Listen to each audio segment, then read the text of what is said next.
Do'stlar, har bir o'g'il farzandi bo'lgan ota-ona albatta bilish kerak bo'lgan ma'lumot, yaxshilab eshitib olinglar. Demak, kechagina bizga bir bemorimiz murojaat qildi. Yoshi 31 yoshda, tez-tez charchab qolish, uyquchanlik, chov sohasida o'ng tarafda og'riq va jinsiy zaiflik bilan keldi. Biz uni tekshirib ko'rganimizda 3 yosh, 1 yoshligida qo'yiladigan tashxis, ya'ni katarxizm tashxisini qo'ydik va bemorimizga mayakni olib tashlash amaliyotini tavsiya qildik. Sababi, buni olib tashlamasa, u saraton kasalligiga o'tib ketish ehtimolligi bor.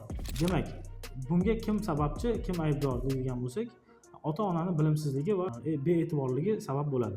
Agar uni vaqtida aniqlab, vaqtida operatsiya qilib o'z joyiga tushirib qo'yganda bemorda hech qanday muammo bo'lmasdi, hozir sog'lom hayotda kechirayotgan bo'lardi.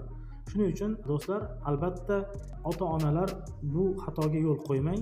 Farzand tug'ilgandan keyin albatta moyaklarni tekshirib ko'ringlar. O'z joyidami yoki o'z joyida yo'qmi? Buni paypaslab qo'lingiz bilan ko'ring.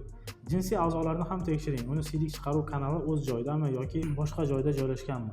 Bu ham bo'lishi mumkin bo'lgan patologik holat. Va albatta, agar o'zingiz buni eplay olmasangiz, shifokor, urolog ko'rigiga olib keling va uni ko'rsatib, ko'nglingiz xotirjam bo'lsin. Do'stlar, o'z sog'lig'ingizga va yaqinlaringiz sog'lig'iga befarq bo'lmanglar, salomat bo'linglar.